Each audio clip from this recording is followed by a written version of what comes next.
দেখো আমরা যখন প্রথম কাজ করেছি তখন অত গভীরে নিজের কাজটা করতাম, বাড়ি চলে যেতাম। অত গভীরে ইন্ডাস্ট্রিকে যে খুব বুঝতাম তা নয়।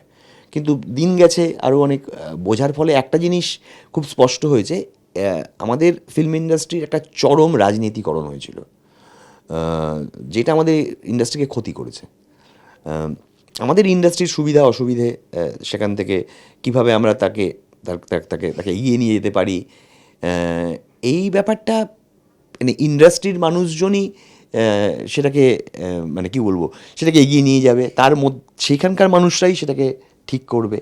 এই রকম একটা পরিবেশ পরিস্থিতি কাম্য আসলে। এবং যে কোনো ইন্ডাস্ট্রি এগিয়ে যেতে সরকারের হেল্প নিতে হয়, সরকারের থেকে কোনো সাহায্য নিতে হয়, সেটা যেন অবশ্যই আমরা পাই, আমরা পাবো। কিন্তু রাজনীতির সংস্রব যদি আমরা এড়িয়ে চলি, আমার মনে হয় গোটা ইন্ডাস্ট্রি আসলে তাই চায়।